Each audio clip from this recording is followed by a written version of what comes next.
Nietzsche didn't call Christianity wrong. He called it a lie.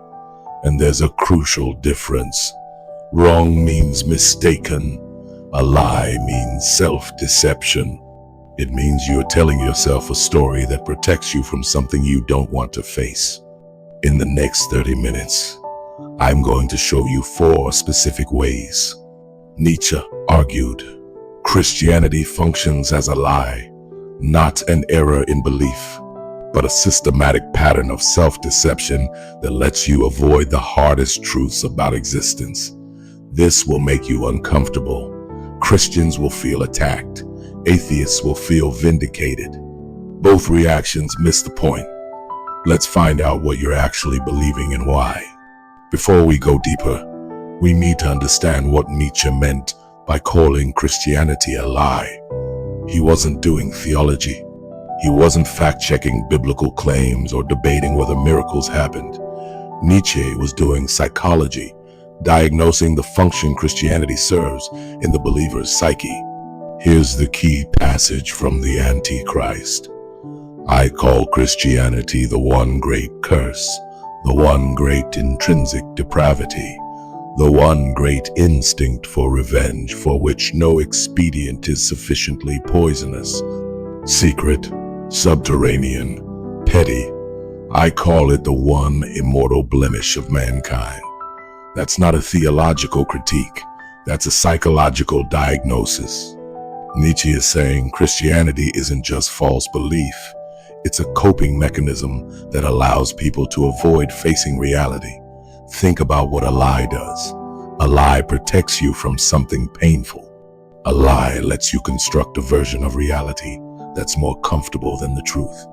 A lie requires you to actively maintain the deception, often unconsciously. That's what Nietzsche saw when he looked at Christianity. Not error, strategic self-deception. Now, before you dismiss this as angry atheism, understand something crucial. Nietzsche grew up as a devout Christian. His father was a Lutheran pastor. He studied theology at university. He knew Christianity from the inside, its texts, its psychology, its lived experience. When he turned against it, it wasn't because he misunderstood it. It was because he understood it too well. Modern psychology has a term for what Nietzsche was describing: motivated reasoning. We construct beliefs not to reflect reality, but to protect ourselves from realities we don't want to face. Cognitive dissonance research shows we'll twist ourselves into intellectual knots to avoid admitting uncomfortable truths. Nietzsche saw Christianity as the ultimate motivated reasoning system, a comprehensive framework that lets you avoid the 4 hardest truths about human existence. And here's what makes this dangerous to examine. If he's right, you wouldn't know. That's how self-deception works. The lie only functions if you believe it's truth. So we're going to do something difficult. We're going to examine 4 specific claims Christianity makes and show how Nietzsche diagnosed each one as a lie, not a mistake, a psychological defense mechanism disguised as revealed truth. By the end, you'll understand why Nietzsche said, the Christian faith is from the beginning sacrifice. Sacrifice of all freedom, all pride, all self-confidence of the spirit. At the same time, enslavement and self-mockery, self-mutilation. The 4 lies Christianity tells, according to Nietzsche, are these. 1. The compassion lie claiming love while operating from resentment. 2. The truth lie, claiming to seek truth while fleeing from it. 3. The life lie, claiming to affirm life while denying it. 4. The freedom lie, claiming to liberate while enslaving through guilt. Let's examine each one and pay attention to your reaction as we go, because your defensiveness or agreement might be evidence itself. Lie number 1. The compassion lie Christianity's claim. We are the religion of love. God is love. Love your neighbor. Turn the other cheek. Christian morality is about compassion, forgiveness, caring for the weak. Nietzsche's diagnosis. That's the lie. Christianity isn't born from compassion. It's born from resentment. That's French for a specific kind of festering resentment. It's not just anger. It's the impotent rage of the powerless who can't strike back directly, so they poison the well of values instead. Here's what Nietzsche saw. Christianity didn't originate among the powerful who chose compassion from strength. It originated among the conquered, the slaves, the powerless in the Roman Empire.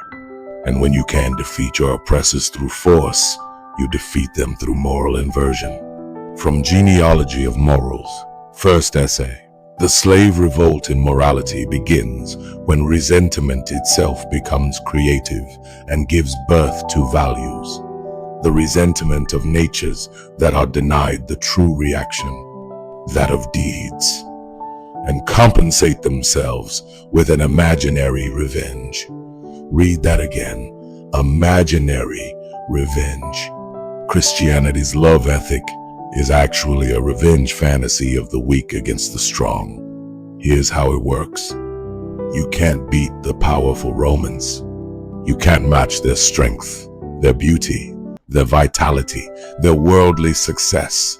So you redefine good and evil. You make their strengths into sins. You make your weakness into virtue. The Romans are strong. Strength is now pride, which is sin. The Romans are beautiful. Physical beauty is vanity, which is sin. The Romans are sexually vital. Lust is sin. The Romans are worldly successful.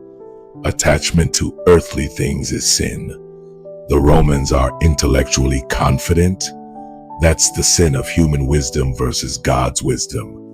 And then you invent heaven and hell. The strong, beautiful, successful Romans, they're going to hell for eternity.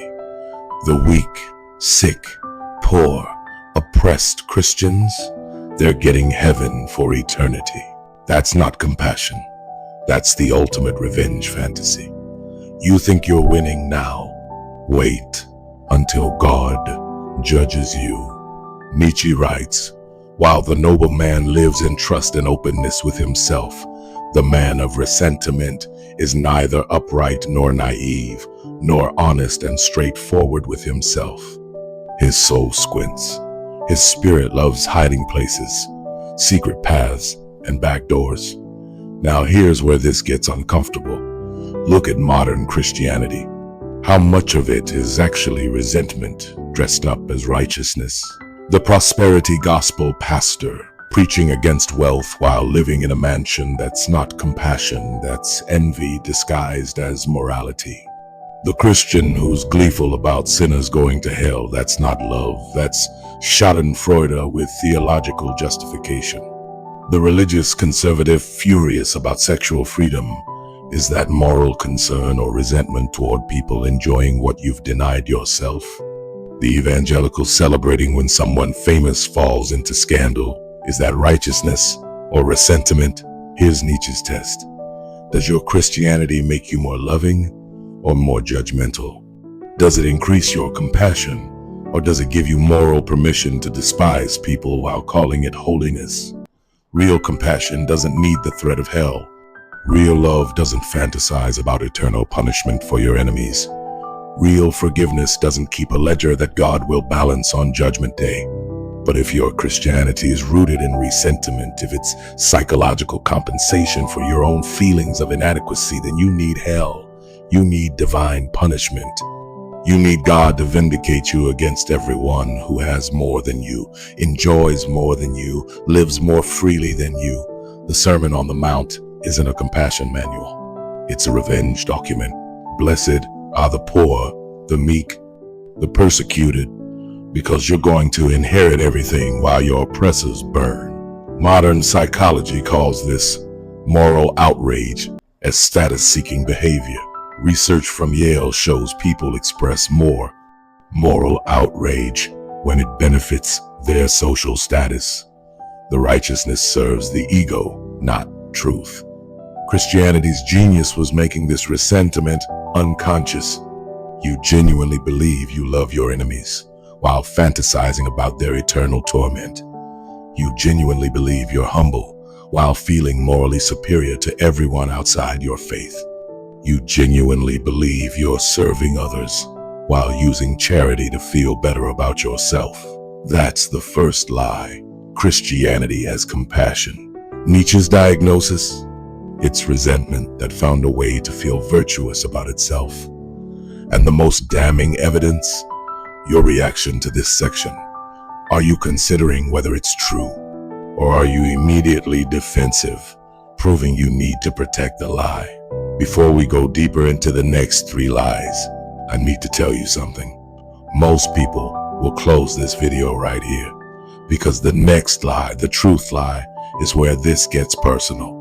If what we've covered so far challenged you, subscribe to this channel. I don't create comfortable content. I create philosophy that forces you to examine beliefs you've protected your entire life. I release videos weekly that will make you think harder than you want to. And here's why subscribing matters. YouTube buries content that makes people uncomfortable. The algorithm wants you watching things that confirm what you already believe. If you want philosophy that challenges rather than comforts, you have to actively choose it. Subscribe now, because lie number 2 is where Nietzsche goes for the throat. Lie number 2, the truth. Lie Christianity's claim. You shall know the truth, and the truth shall set you free. Christianity is about truth-seeking, faith-seeking, understanding. We follow where reason and evidence lead. Nietzsche's diagnosis. That's a lie. Christianity doesn't seek truth. It flees from truth into comfortable fictions, and it calls that flight faith. Here's Nietzsche in Beyond Good and Evil. The falseness of a judgment is not necessarily an objection to a judgment. The question is, to what extent it is life-promoting, life-preserving, species-preserving, perhaps even species-breeding. Translation: Christianity doesn't care if its claims are true. It cares if they're useful, if they make life bearable, if they protect you from truths you can't handle. Think about the core Christian doctrines through this lens. The truth: you will die and cease to exist. Consciousness ends. Oblivion is final. The lie: you have an immortal soul. Death isn't real. You'll live forever in paradise. The truth: the universe is indifferent to human suffering. There's no cosmic justice. Bad things happen randomly. Good people suffer. Evil people prosper. There's no balancing of scales. The lie: God is watching. He has a plan. Suffering has meaning. Justice will be served in the afterlife. The truth: you are a biological organism. Your thoughts, feelings, and decisions are physical processes. There's no ghost in the machine. You're matter that became conscious and will become unconscious again. The lie: you have a soul separate from your body. The real you transcends physical reality. The truth: morality is a human construction. We invented good and evil. There are no cosmic moral laws. Ethics evolved for survival, not because they're metaphysically true. The lie: God wrote morality into the fabric of reality. Right and wrong are absolute truths revealed to humanity. See the pattern? Every Christian doctrine takes an unbearable truth and covers it with a comforting fiction. Nietzsche wrote in The Antichrist, "The Christian concept of truth is a cowardly compromise, the desire to escape from reality." Now here's what makes this a lie instead of just an error. Christians claim to value truth while actively avoiding it. Watch what happens. when you present evidence against Christian claims. You show biblical contradictions. They invoke mysterious ways or different contexts. You point to scientific evidence against miracles.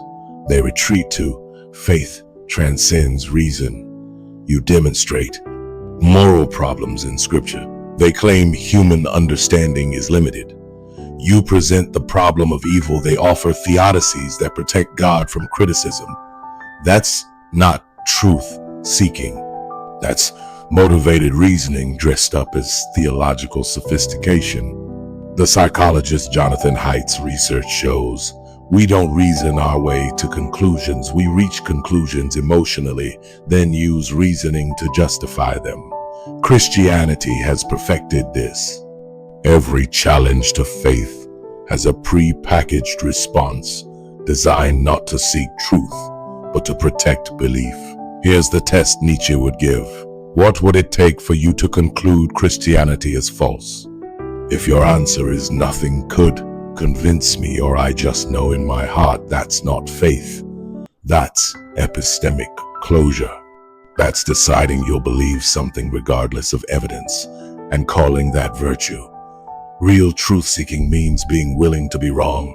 It means following evidence even when it contradicts your comfort. It means admitting, I don't know, instead of filling gaps with God. But Christianity as practiced, it's the opposite. It's deciding on conclusions in advance, then filtering all evidence through faith-colored glasses. Nietzsche saw this as fundamentally dishonest. Faith means not wanting to know what is true. Consider Pascal's wager, often presented as rational belief. But look what it actually says. Believe in God, just in case he exists, because the payoff is infinite. That's not truth-seeking. That's hedging your bets against eternal torture. It's believing out of fear, not conviction about what's true. Or consider, faith is a gift from God. That's an unfalsifiable claim that protects itself from criticism. If you believe, it's because God gave you faith. If you don't believe, it's because God didn't give you faith. Either way, the doctrine can't be questioned, which is the point. Modern research on cognitive dissonance shows we'll torture logic to protect beliefs that are central to our identity. Christianity isn't a bug in human cognition, it's a feature. It's a belief system specifically designed to be immune to evidence. And it calls that immunity faith. Here's Nietzsche's most brutal line on this. Convictions are more dangerous enemies of truth than lies. Because lies can be exposed, but convictions are beliefs you've made part of your identity. Challenging them feels like an attack on your core self, so you'll defend them at any cost, including intellectual honesty. Christianity doesn't seek truth, it seeks comfort. And it's so good at disguising comfort-seeking as truth-seeking that believers genuinely can't tell the difference. The lie isn't that Christianity is false. The lie is that you're seeking truth when you're actually seeking protection from truth. And again, notice your reaction. Are you asking, is this true? Or are you already constructing defenses to protect your belief? Lie number 3. The life lie. Christianity's claim, I have come that they may have life and have it abundantly. Christianity affirms life. We celebrate existence as God's gift. We find meaning, purpose, joy in this world through faith. Nietzsche's diagnosis. That's a lie. Christianity denies life by devaluing earthly existence in favor of an imaginary afterlife. It's a religion of death dressed up as a religion of life. From the Antichrist, Christianity is called the religion of pity. Pity stands in opposition to the tonic emotions which enhance the energy of the feeling of life. It has a depressive effect. One loses force when one pities. That's not the line most people expect, so let's break it down. Nietzsche's concept of life affirmation means saying yes to existence as it actually is. The joy and the suffering, the beauty and the brutality, the ecstasy and the tragedy, all of it, without escape hatches, without cosmic consolation prizes. Christianity, according to Nietzsche, can't do that. Because if this life is all there is, if there's no heaven, no resurrection, no eternal justice, then existence is too harsh. The suffering is too random. The losses are too permanent. Death is too final. So Christianity creates an escape valve. This world isn't the real one. Your real life starts after death. Listen to how Christians actually talk. This world is not my home. I'm just passing through. We're citizens of heaven temporarily residing on earth. These light and momentary troubles are preparing us for eternal glory. Don't store up treasures on earth, store them in heaven. That's not life affirmation, that's life postponement. It's saying, endure this fake prologue until the real story starts. Nietzsche saw this as a profound sickness.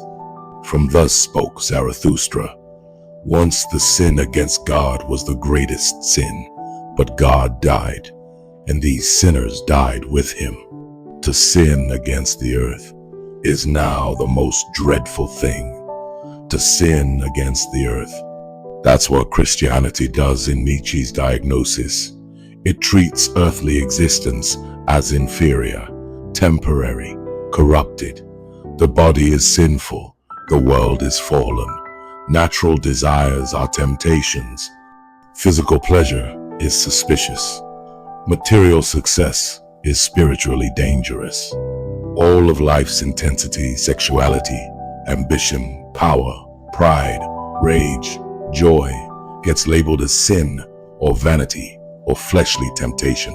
And what does Christianity offer instead? Deferred gratification in an afterlife you can't verify. Blessed are those who mourn, you should be sad in this life. Blessed are the meek, you should be weak in this life. Blessed are the persecuted, you should suffer in this life. Why? Because you'll be compensated later, in heaven, eventually. Just trust us. That's not abundance. That's asceticism with a heavenly IOU. Modern psychology has studied this phenomenon. It's called terror management theory. Humans can't psychologically handle death awareness, so we create symbolic immortality systems. Religion is the ultimate terror management strategy. But here's what makes it a lie. Christianity claims to affirm life while actually teaching you to despise it. Look at Christian attitudes toward the body. It's a temple that needs strict control. Sexual desire is dangerous. Physical beauty is vanity. The flesh wars against the spirit. You must die to yourself and crucify the flesh. That's not celebration of embodied existence. That's war against your own biology. Look at Christian attitudes toward this world. It's fallen. It's under Satan's dominion. It's corrupted by sin. Natural disasters are either divine punishment or evidence of a broken creation. The whole thing is destined for apocalyptic destruction and replacement. That's not affirming earthly life. That's counting down to its annihilation. Look at Christian attitudes toward death. It's called graduation, or going home, or entering glory. Funerals become celebrations. Grief gets policed with, they're in a better place now. If you mourn too intensely, your faith gets questioned. Why? Because Christianity can't handle the finality of death without the resurrection fantasy. So it pretends death isn't real, it's just a doorway. That's not accepting mortality. That's denying it with metaphysical escapism. Nietzsche's challenge is this: would you still be Christian if there was no afterlife? If you die and that's it, oblivion, annihilation, nothing, would you still choose Christian values? For most Christians, the honest answer is no, because the religion only makes sense as a transaction. Endure life's limitations, get heaven, follow the rules, avoid hell, suffer now, glory later. Strip away the afterlife and Christianity collapses, which proves it was never about this life at all. Nietzsche wanted humanity to say yes to life without the safety net of cosmic justice or eternal compensation. He wanted us to find meaning in finite existence, not infinite escapism. He wanted us to embrace the full spectrum of human experience, the heights and depths, without needing God to make it all worth it eventually. Christianity can't do that, because Christianity starts from the premise that earthly life isn't enough, that you need something more, something eternal, something perfect, something other than this. And that's the third lie. Christianity claiming to affirm life while teaching you to devalue the only life you actually have in favor of an afterlife that conveniently can't be verified until you're dead. You're not living abundantly. You're living on layaway, making payments toward a product you'll never actually receive. If you're still watching, you're in the minority. Most people have already closed this video either because it confirmed what they already believed or because it threatens something they need to protect. But you're still here, which means you're capable of sitting with discomfort. That's rare. Here's what I need from you. Comment right now with one word, either compassion, truth, life, or wait for the fourth lie and comment freedom. Whichever lie is hitting you hardest, don't explain, don't defend, just name it. I read every comment, and I want to know which of Nietzsche's 4 lies cuts deepest for this audience. Now the final lie. This one's the most insidious, because this is where Christianity doesn't just deceive you about doctrine, it deceives you about yourself. Lie number 4. The freedom lie Christianity's claim. If the Son sets you free, you will be free indeed. Christianity liberates freedom in Christ, freedom from sin, freedom from fear. We are no longer slaves, but children of God. Nietzsche's diagnosis. That's the most insidious lie of all. Christianity doesn't free you, it enslaves you through guilt. And it does it so effectively you thank God for your chains from the Antichrist. The Christian concept of a God is one of the most corrupt conceptions ever to appear on earth. A declaration of war against life, against nature, against the will to live. How does Christianity create slaves while promising freedom? Step 1. Invent the concept of sin. Not just bad actions, no. Christianity goes deeper. You're born sinful. Original sin. You inherited corruption from Adam. Before you commit a single act, you're already guilty by nature. That's not morality. That's preemptive condemnation. You start life in debt. Step 2. Make sin impossible to avoid. It's not just actions, it's thoughts. Jesus, in the Sermon on the Mount, anyone who looks at a woman lustfully has already committed adultery in his heart. Thought crime, internal surveillance. You can't even control your unconscious desires, but God judges them anyway, which means you're constantly sinning. Every moment, every thought, every natural human impulse. Step 3. Establish infinite consequences. The penalty for sin isn't proportional punishment. It's eternal torture, infinite suffering for finite crimes. Even one sin, one lustful thought, one prideful moment deserves hell forever. This creates permanent, crushing guilt. You're never good enough, never clean enough, never holy enough. Step 4. Offer the only escape through total submission. You can't save yourself. Your works are filthy rags. Your best efforts are contaminated by sin. The only solution? Complete dependence on God's grace through Christ.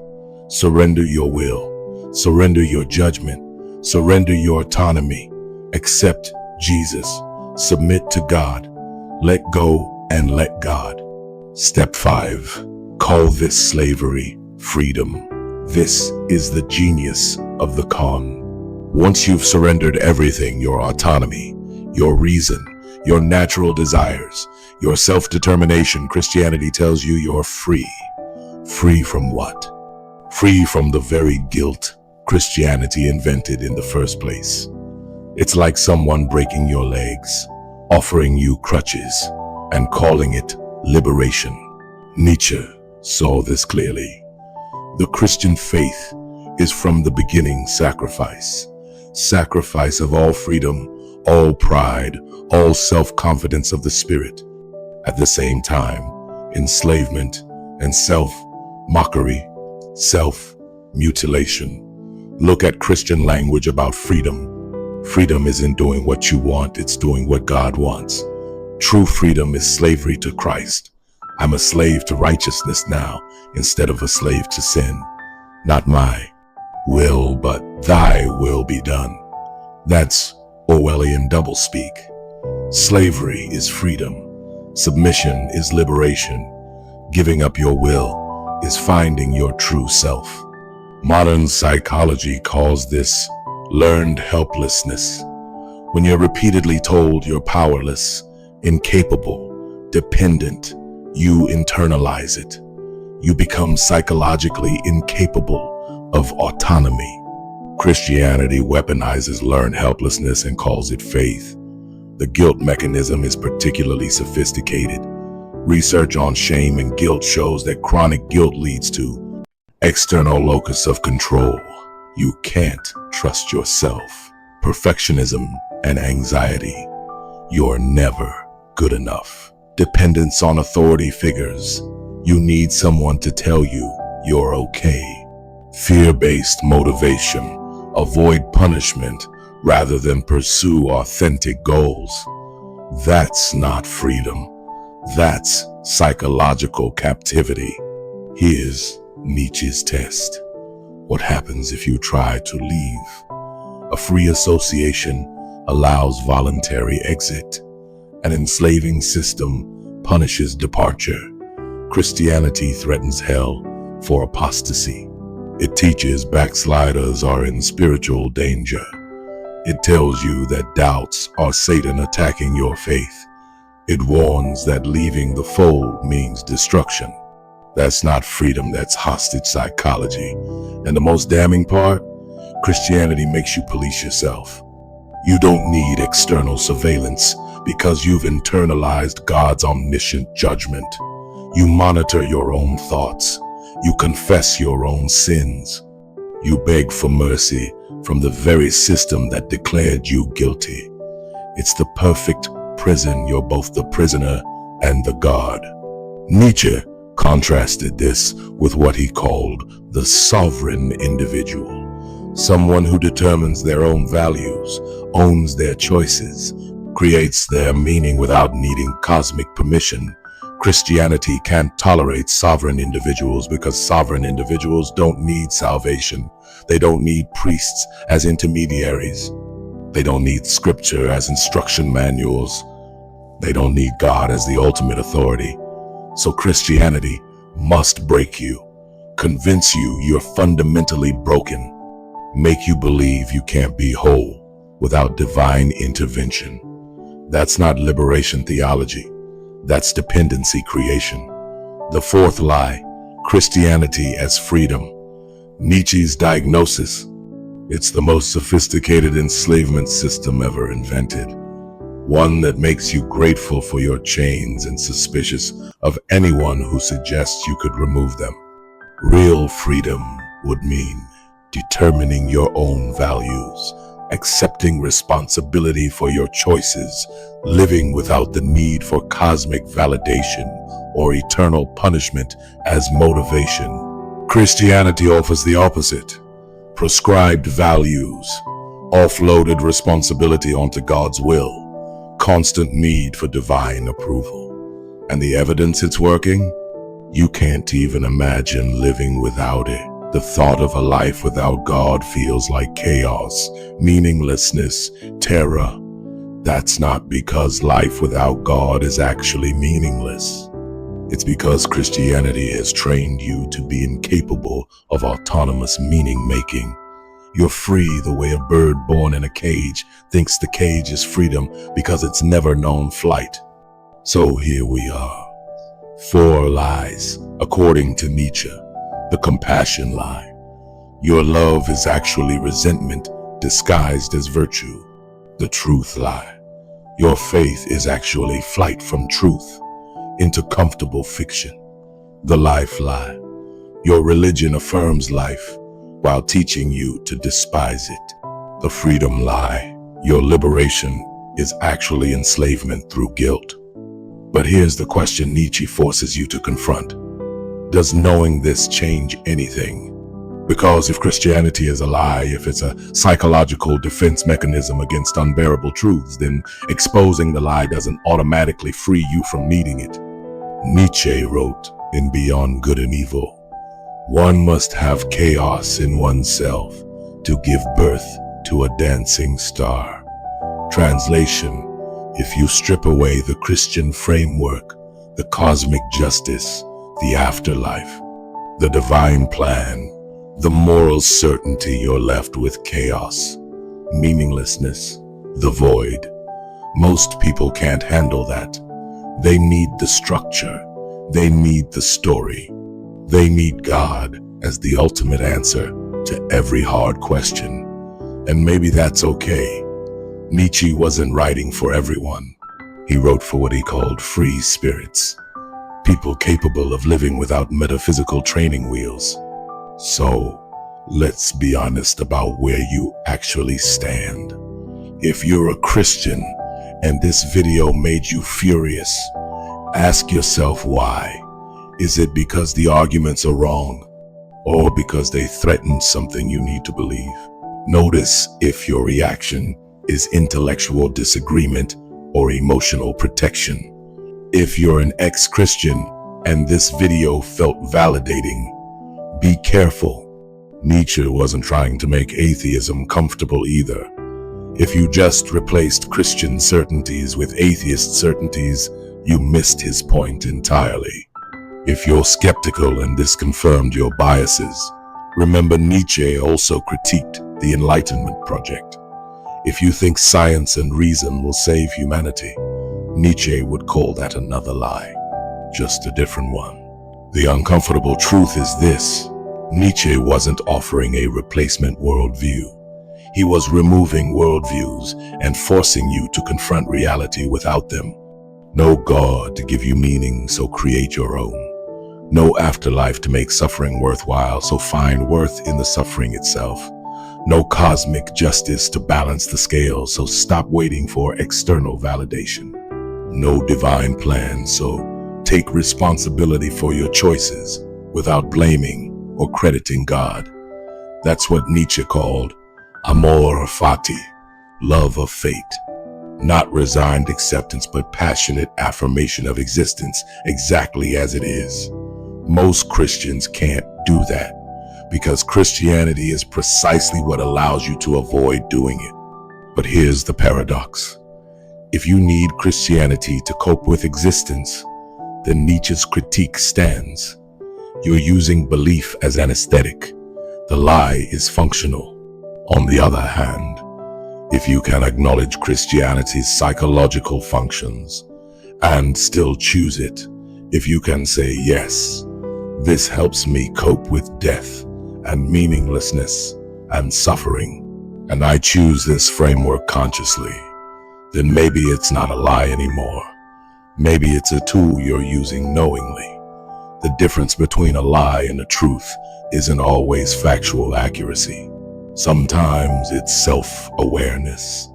The Christian who knows they believe because it comforts them and owns that choice is more honest than the Christian who insists they believe because of overwhelming evidence and intellectual conviction. And the atheist who knows they reject Christianity partly because they don't want to submit to authority is more honest than the atheist who claims pure rational objectivity. So here's my final question for you. Are you lying to yourself right now? Not about whether Christianity is true, about why you believe what you believe. Are you Christian because you examined the evidence and concluded it's true, or because you were raised that way and leaving would cost you your community? Are you Christian because you've experienced genuine divine encounter, or because the alternative, a meaningless universe and permanent death, is too terrifying to accept? Are you Christian because Jesus' teachings resonate with your deepest values, or because you need the promise of heaven and the threat of hell to be a decent person? Are you Christian because you've rigorously examined and rejected alternatives, or because examining too closely might destroy something you desperately need to believe? Nietzsche's challenge isn't to stop being Christian. It's to stop lying to yourself about why you are. And if that challenge makes you uncomfortable, good. That discomfort is data. You can ignore this discomfort. You can dismiss this entire video as hostile atheism. You can pray for my soul and move on with your faith intact. Or you can sit with the discomfort, examine it, ask what it reveals about the foundations of your belief. If you choose the second path, if you're one of Nietzsche's free spirits who can handle philosophy without safety nets, then I need you to do 3 things. First, subscribe to this channel. I create 1 video every week that will challenge everything you think you believe. Not just about Christianity, about meaning, morality, truth, freedom, philosophy that refuses to comfort you. Second, watch one of these 2 videos next. If you want to understand what morality looks like without Christianity, watch my video on Nietzsche's master morality. It's the positive vision after the critique. If you want to hear the counter-argument, if you think authentic Christian faith is possible despite Nietzsche, watch my video on Kierkegaard's concept of faith as passionate commitment despite absurdity. He agreed with much of Nietzsche's critique, but reached the opposite conclusion. Third, drop a comment answering this question. Which of the 4 lies hit hardest, and why? I read every comment, and I respond to the ones that show genuine intellectual wrestling, not just defending or attacking. For me, it was the freedom lie. Realizing how much of my autonomy I'd surrendered while calling it liberation that took years to process, I'm still processing it. Here's your final thought from Nietzsche, from Twilight of the Idols. Formula of my happiness: a yes, a no, a straight line, a goal, no God, no afterlife, no cosmic meaning, just your yes, your no, your chosen direction that terrifies most people. But if you're still watching, if you made it through all 4 lies without fleeing into defensiveness or smug agreement, maybe you're ready for it. The truth will set you free. But first, it will destroy everything you thought was true. Welcome to philosophy.